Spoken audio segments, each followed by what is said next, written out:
Hello and welcome back to bowstave.com. We are still on the journey of bowstave 539. I've narrowed it way down to it's really in a sleeker profile. I ended up having to take some of the sapwood off the back because it's just too thick. This is a light bow. So remember I was telling you about the conflict between tension and sapwood.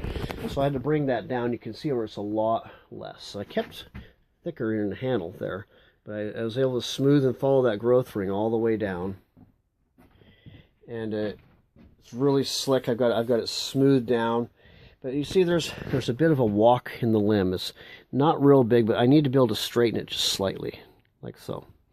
But if you look at it, I don't know how well you can see it with the phone in there from end to end on this camera, but there is a bit of a curve in, sort of a lateral twist in there. I don't know how you can see that or not. Maybe you can't even see it at all. Okay, but in this, what I'm going to do is I'm going to take some, what I've done before. I'm going to break out the old Milwaukee gun here, and I got a little tub of vegetable oil there like I did before. I'm going to Crisco the thing, and we're going to try to just pull that back over. It looks like it has to move over from what I'm estimating. From the handle over, it needs to shift. If you look at it here, the movement is probably a total of about maybe up to 3/4 to a half an inch. It could be even more. Actually, it is more than that because of limb movement. Probably up to an inch. Okay, I'm going to sight it in from there. See that from there or not, how well you can do that. And I'm going to put some oil on this guy. I know you saw me do a lot of oiling of bowstave 734. Well, something's in your way there. About that.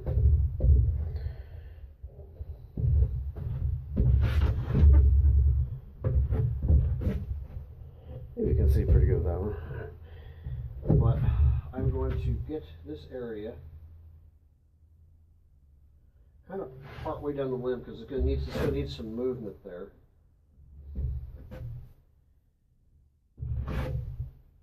I want a lot of this to happen up here, because that's where the strength is. The limb itself would probably not hold much because of the lateral position. There's a slight twist I'm going to try to work out of it too.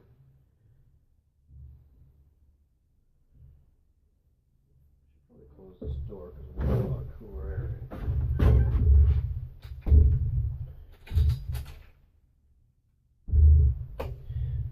Alright, let us begin the oiling. The heating. I'm going to get this thing good and hot, obviously, first before I do any movement on it. And there's not a lot of mass here, so it shouldn't take too long.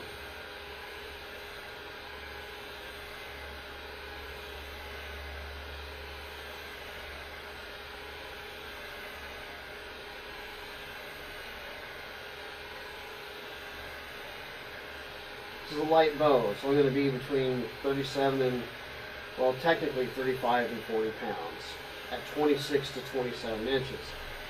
Compared to most of the bows that I do in general, that's quite light. So the sapwood was just too thick and was creating conflict with that. So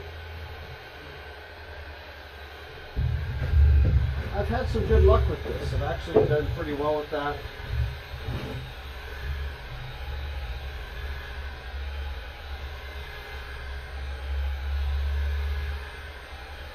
And it's not a huge movement over, you know, it's pretty mild.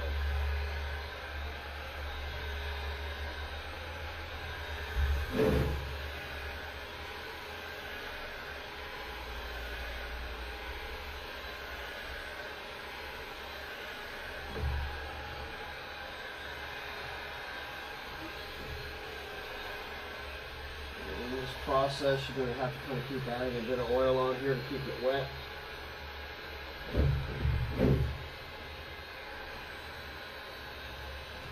As I mentioned before, the oil does a couple things. It keeps the wood moist and from drying out too rapidly.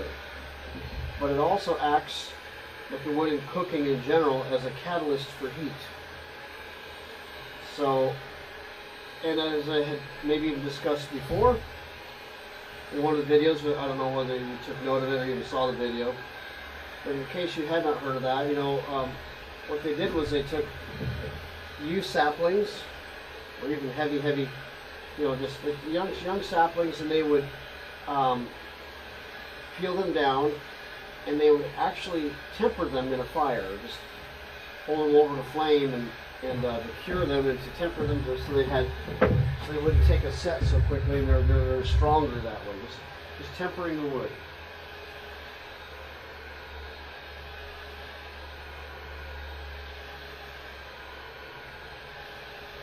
And sometimes they could, and with that heat, they could actually bend it in different positions. They could actually bend it in different positions. I just knocked over my oil. We got to pay attention to that. That's great for the show, isn't it?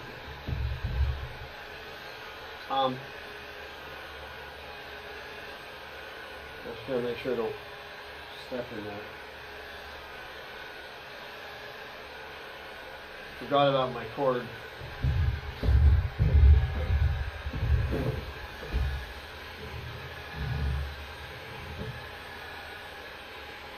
Need to get this pretty hot though. It's thick enough up here to give it something to contend with. But this is the point where you want to get it really hot, because this is your fulcrum right here for leverage. And we're coming over from what I can sight in approximately an inch to an inch and a half at the most, from end to end. It may not even be quite that much, but it's at least an inch. I'll be able to sight it in from what I could tell. I could sight it in.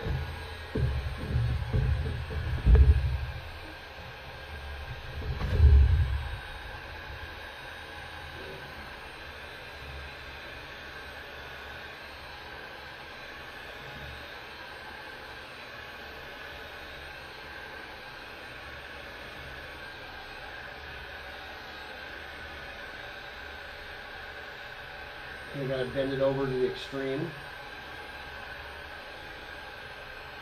Put kind of moderate pressure on it. This is after it gets kind of hot.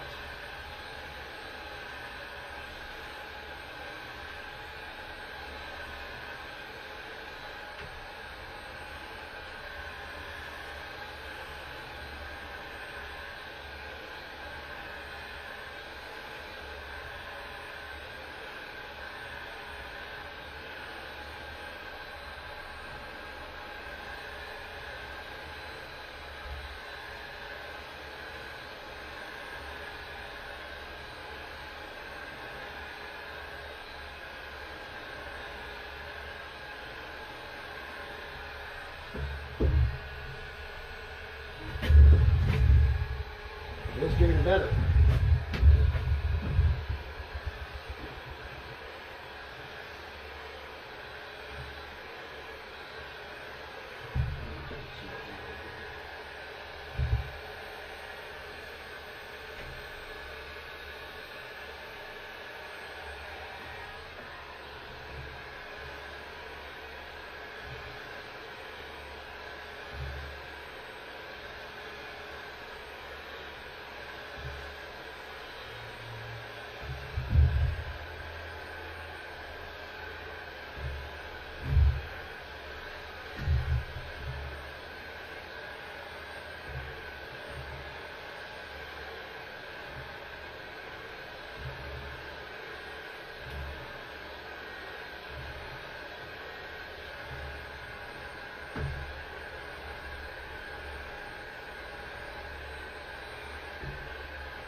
actually moved over quite a bit. It's actually quite a bit better. So what I'm going to do is I'm going to let this cool for a bit and see if it springs back any. And it probably will, a little bit. But it sights in pretty nice now.